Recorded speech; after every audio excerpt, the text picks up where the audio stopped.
Welcome to the On Garden Design podcast with Fleur and Sachi, where we chat about what makes a garden great and we try to inspire and make designing accessible to anyone who's interested in gardens, plants and chatting. Your hosts are long-time friends Fleur and Sachi, who bring a fresh perspective and their life experience to designing gardens as a second career. You can find us on Facebook and Insta. We'd love to have you subscribe so you know when the next episode is available. So, Sach, what are we chatting about today? Hi, Fleur. Well, today we're going to get really heavy and theoretical. I'm kidding.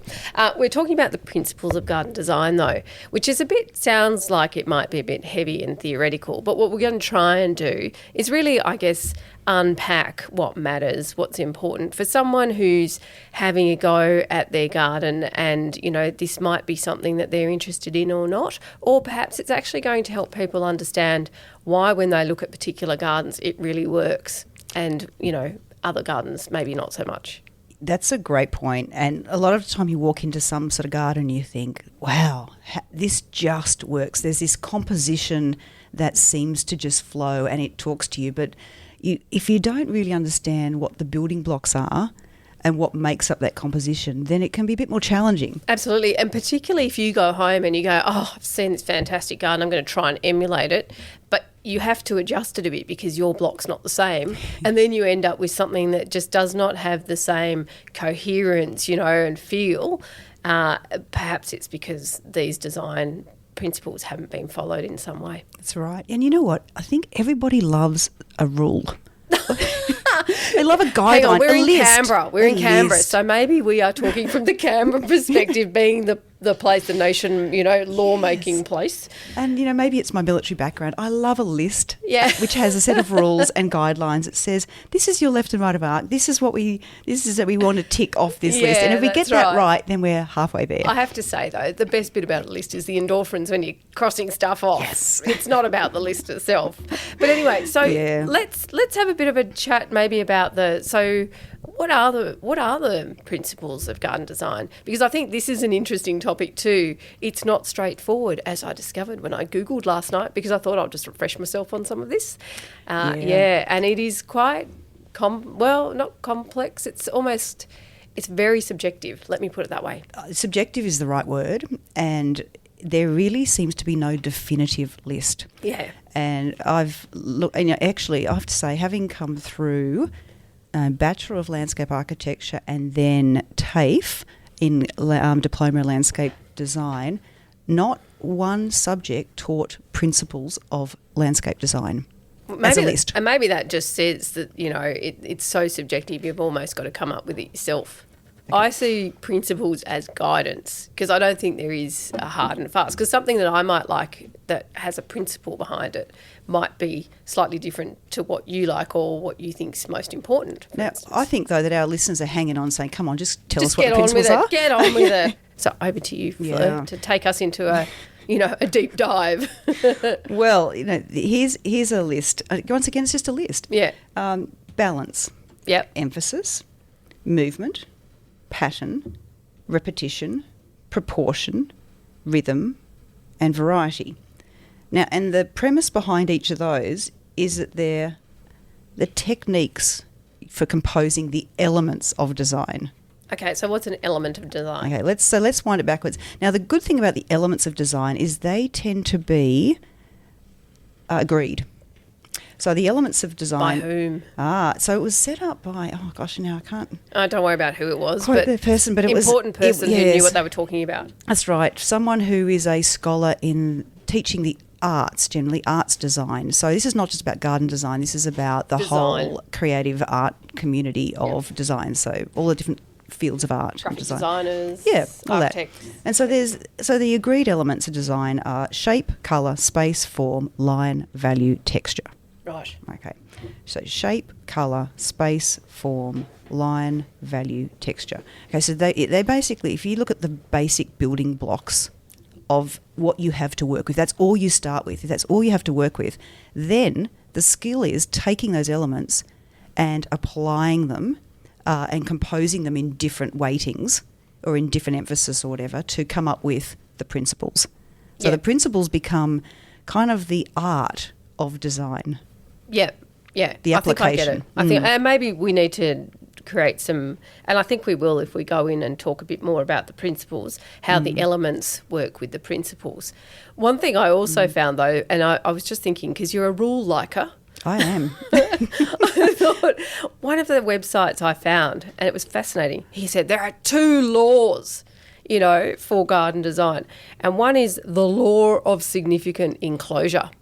And the other one was the golden ratio. Oh, yes. I like the golden ratio. Yeah. Yes. So I thought I'd just mention that, you know, the law of significant enclosure is basically that humans like to feel a sense of refuge and a, you know, feeling that you're enclosed and embraced by nature. That's one.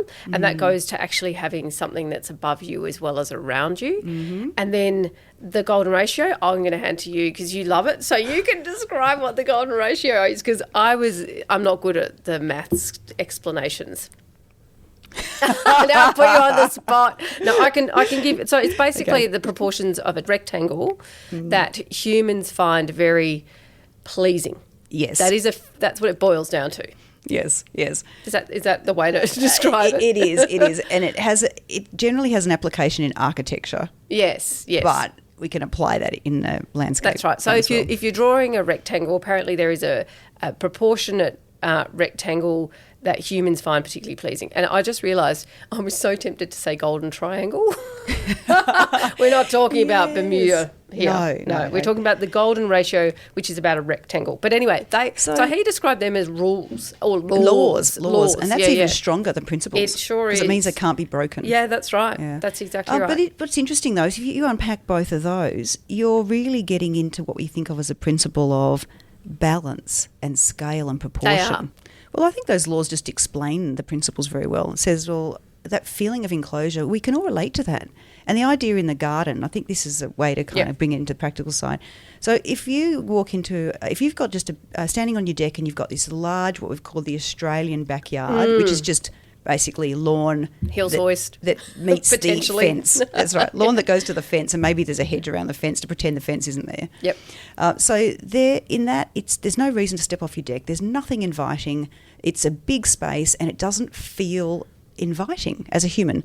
But if you break that into little rooms, there's this sense you enter down a little path. You've got choices and directions. There's interest. There's interest, and each little section is generally a garden that works well, particularly in a residential situation, is a garden, little sub-room that is about the same size as a lounge room in your house. Yep.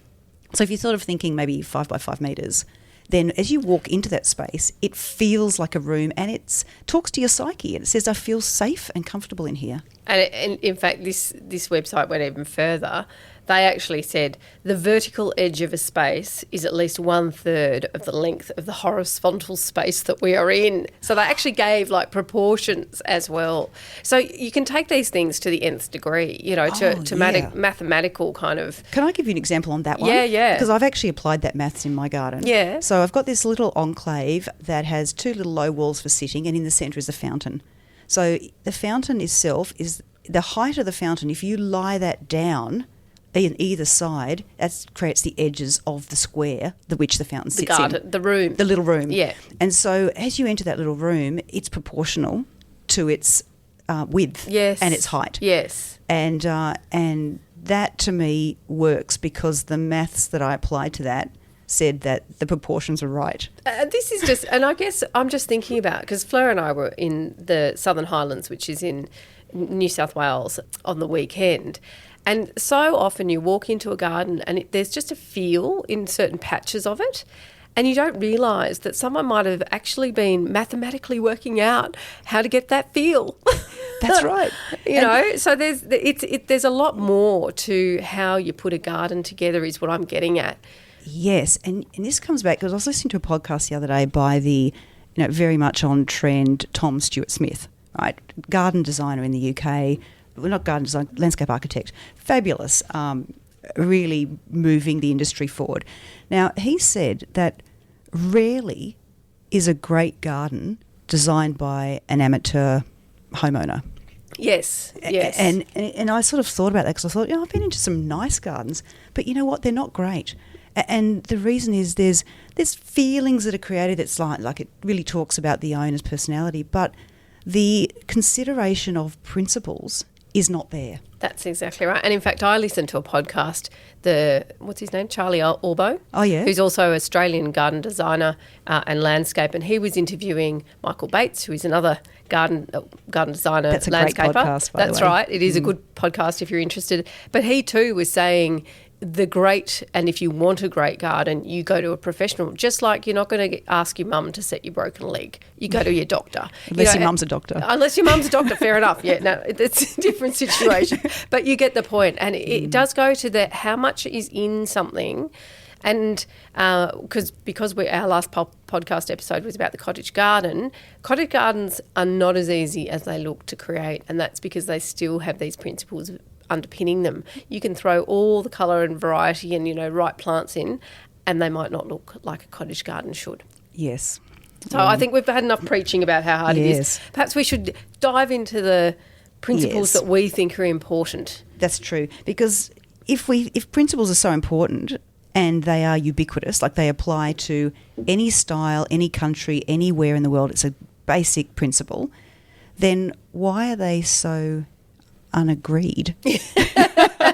So therefore, what should be your list? So anyway, I think there's a couple that float to the top. Yeah, I think so too. And in fact, I do think majority of what I read, there's some convergence at some point. So probably around, I think, the ones that we're going to talk about now. Yeah. So if you're a home gardener, these would be my top three. Yeah. And I'd say if you focused and understood and applied these ones, then other things will come. But these are the ones I... Yeah, these are the key. These are the key. These are the key. Well, let's start with unity. Yes, absolutely. Yeah. In fact, I'll give you my top three, then we'll unpack Good them. idea. How about that? Good idea. I'm hoping your top three and my top three remain the same. Oh, yes. Well, I've got unity, balance and scale or proportion. Scale, proportion, same things. Oh, we are so, like telepathically inclined.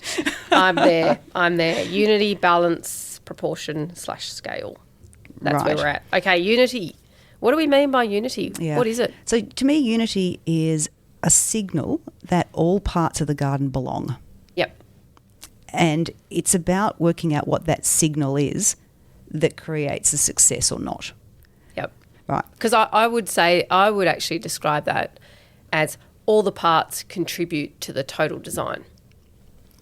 Yeah. I'm just thinking, because some people will pick up, when I was a ski instructor back in my 30s, I learnt you had to say things 5 different ways to a group of people for everyone to get it. So I'm just trying to create something that someone might get if they didn't necessarily understand what you were saying. Yes. Yeah. Now, so unity, there's a lot of different signals that can lead to that unity. So, but I think the overarching one, or probably the one that is the most obvious, if you have a particular architecture of your home, because the dominant feature in that space is generally the home. And if you have architecture that is Tudor style. Yep. Or you have architecture that is modern minimalist. Yep. Or postmodernism. Yes. Then the garden has to unify and work to that. Yep. I was just laughing because I was thinking, if you don't like the style your house is in and then you want to change your garden, that's when you may create some disunity. Yeah, yeah. And I think the thing is, if you've got a particularly strong and distinct architectural style, I'm not sure you can deny it. You've got to work with it. But it's a bit like what we've talked about in previous podcasts. If you have a particular topography or environment, you can't fight Mother Nature either. Yeah. So again, it's kind of work with what you got. Yes, yeah. And that's that, a lot of architects and designers talk about sense of place. Yes. Well, part of the sense of place is just honouring what's already there. Yes. And we're talking about, in this case, a building. If the building's a dominant form, if you're otherwise thinking about a mountain or a particular gully or something, if that's the dominant form, then you work with that space. Or you fill the gully, is that what you're saying? No. You've got a gully, you stay with the gully. So that's kind of one way of thinking about unity, but there's other ways as well, and that is, so for the average residential garden, you can look at certain things in your garden that create unity as you journey through the garden. Yep. And they could be plants or plant forms. They could be materials that you use, like your paving. that's consistently used throughout the whole house, throughout the whole garden journey. It could be certain furniture accessories. Yep. Like in our cottage garden, when we talked about having the painted blue, that periwinkle blue furniture in all little parts of the garden gate and that sort of thing. Yeah. So you've got this consistent, unified colour theme. Because the other thing I'd add, though, is you should also be thinking about those kind of, which also unifies, is what shapes and what lines you're using. So if you have mainly linear shapes, that are quite symmetrical, that will unify your garden. If it's, if you're using curves, then that will unify your garden as well. I also thought, I was thinking, because I'm, analogy queen, I was thinking a really good way of describing unity is if you think about your house interior. So if you think about your house interior, you might have carpet in one room, wooden floors in another, but you have the same doors pretty much and door handles on all of your doors and door handles. You also have the same cornices and the same skirting boards. They're the things that unify your house. But you can have different, it doesn't mean you have to have it all the same, but you do have, different things, but you have stuff that brings it together as well. That's right. And actually, I'm just laughing because one thing we have in my family is when each child transitions from 6th grade to year 7, which is a significant moment. It happens when they're about 12, 13. They get to completely redesign their bedroom. And so this is where disunity might actually That's right. Although you don't let them change the door. The outside of the door where everybody gets to see, that stays white. Yeah, that's right, exactly. But as soon as you open that door and we have, one that is a completely green room and it has, green plant wallpaper, yes, and it's just themed completely different. But he still has the same skirting boards. Yeah. So, and the door handle. Yeah, exactly. So there's some unity continuing. Yeah. Well, I think that's the element of kind of fantasy. You walk in, it's something, and sometimes you do that in a garden where you've still got this sense of unity. Like it is one space, but there's rooms you can walk in, and it can be fantastical. Yes, absolutely. Because I think the other thing that you got to keep in mind is too much unity can be boring. In fact, I heard someone say, it might have been Michael McCoy, something about you've got to assess at what point does unity or harmony become monotony. Yes, yeah. And that was a really great trigger to say, and you do go into gardens where you think, I've seen it all. It's the same. That's right. And it can just be... like houses. Same thing. Yeah. Same thing. Yeah. There's got to be that really bright artwork. Yep. Or that, I'm talking some inside your house. Interest, that brings out the cushions or the rug or whatever it might be, and your garden is the same. You need something, it might be the focal point, it might be your sculpture, it might be your hardscape, something, and all your plants and your flowers and your colour, you might have things. So you do need to be careful with unity. Too much unity is not the best thing. That's fabulous, because I think you've expressed that really well. Thank God. She's wiping the sweat off her brow now. Well, let's then move on. Yeah, absolutely. Let's have a look at balance, because that's really, I look at all the different principles that people throw out there. There's always one that they call it something different, but I think it always comes back to balance. Yes. And so another phrase that you often hear in this space is mass and void. Yes. And really, to me, that's just saying balance of mass and void. And nothing. Yes. So stuff and not stuff. Yeah, that's right. The mass might be a clump of, it might be garden bed or structure. Yeah. And void might be open space, lawn, gravel. See, and that's a classic thing, because when someone says to me mass and void, it really doesn't, it's not something I relate to. But if someone says to me symmetry and asymmetry, then I relate to it. Do you know what I mean? Yeah. So, and I guess that what I've just said is the two key ways of getting balance. You either have things symmetrical, in that there's mirror image, one side is exactly the same as the other, or asymmetrical, but you still have balance. So you still, and if you go back to the mass and void thing, you still got kind of the same amount of mass on one side as you have on the other, but it's not a mirror image. Yes. If that makes sense. And that's okay. And I think that's it's still where... balanced. It feels the same. That's it. And you can look at structures like a glass house. It's all just glass, but it has an imaginary weight to it. Yes. And that might offset something on the other side of the garden that Which might also be has some shrubs. weighting. That's right. Or it could be a clump of trees. It could be a clump of A trees. birch grove on one side that kind of counters the fact that there's a structure on the other side, and that creates this sense of balance. That's right. So it basically, you're actually going much more by feel with asymmetric balance than you are by, does it feel right? Does it feel the right balance? Because you're not actually, it's not like for like. I think for me, that's probably something that it's much more intuitive than it is symmetry when you can measure stuff out and be very, I guess, accurate about what you do. Yeah. Yeah, I'm just sort of thinking that through because I find most gardens aren't symmetrical. But they have a strong symmetry insofar as an axis with avenues going off, but as you go off into the different garden rooms, they aren't like for like. Yes. And so I think this is where it's quite powerful to combine symmetry insofar as central axis and central features and something that is actually, like a row of pleached trees or something that is really strong language. That's pleached with a P, not a B. Yes. Just checking. They're kind of cut like a hedge. That's what pleached means. And to have... So you've got that really strong language, really strong centre, which works well for a lot of people who love that. Order. Humans love order. Well, I do. Rules. I love order. Goes back to my rules. That's right. Soldiers standing in a line. It's really satisfying. But to have this something that breaks the order. So as you turn into that little garden room, it isn't the same as the one on the left. And that's I think what you're talking about, asymmetric balance. Yes, that's right. So, and that actually makes the mind more interested. It's engaging. It confounds what you'd expect to see when you see something that's not there. That's right. I like that idea also of mixing the asymmetric with the symmetric, but it all remains balanced. Yes. Because it's the balance that we find as humans the thing that works, as opposed to, having things that just feel off kilter. Yeah. But there's a few elements of balance, I think, a few bits of balance. Another one I want to put out there is the arrangement of spaces.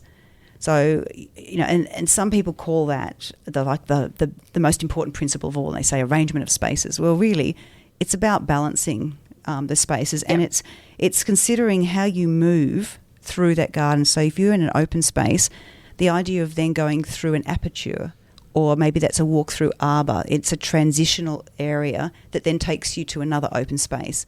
And I have heard quite, funnily expressed with things like squeeze and release. That sounds like an exercise you do with your glutes. That's it. And if that's how you remember it, that's nice. That's right. And you can also call it close and open. Yes. And there's this wonderful human sort of psyche reaction that goes to coming in to a smaller space and then releasing into an open space. And it feels good. So it's the movement between the spaces that is also part of the balance. Yes. And getting the corridor of the transitions between those spaces balanced with the open areas is part of that too. Yes. And I'm conscious we need to get onto the next one. But the other thing I was just going to talk about is how we also need to be thinking about the balance between what we're using in the garden. So between the textures, between the colours, between hard and soft elements. You don't want all hard, you want soft as well. So that works with balance as well. It's not as, I guess, it's not as much as of a visual, in your face as something like symmetry or asymmetry, but it's really important when you're looking at your garden as a whole that you do have that balance in all of those other elements. The other thing is thinking about perspective, because it also can play with balance. So while you might think when you're building your glass house that we were talking about before, that in the back corner will be balanced by this big group of trees, you need to be thinking about when it's in the back corner, it's not going to be as big or as obvious. So it's that proximal element as well. Well, that's a perfect segue into scale yes, and proportion, it is too. because that's it what is. it really belongs in. Well, yeah, I see it as balance. But when I think of scale, I'm thinking of the relationship of spaces and structures and plants and areas to each other. Yes. And so that's what you're talking about, is the what was far away, whether it feels as big or as small. And what I'm getting at is if it's far away and it's smaller, then you don't want to have a very big thing closer to, or something that's very big closer to you, because it will feel out of balance. Yeah. So it needs to be properly scaled. Yes, but then you scale it because of the balance. Yeah. Yeah. So Yeah. you can see why people get confused about principles, because they're quite interpretable. That's right. And they're quite subjective. So, you could almost put this conversation in either balance or scale. So on to proportion, scale. Yeah. So this is a really good lesson I've learned through my practice, and that is that too big or overscaling and too bold rarely loses, whereas too small often fails. And in fact, we have a really good example of that. So you may, if you've been listening to us for longer, you may recall back in the first or so episode, I have made a ceramic piece for Fleur recently, which has just been finished, thank God, because it was just dry. It was the risk of every time I picked it up and I might have done something to it was hard. Anyway, so it's been finished, and I tried to make it as big as I could because Fleur wanted something significant.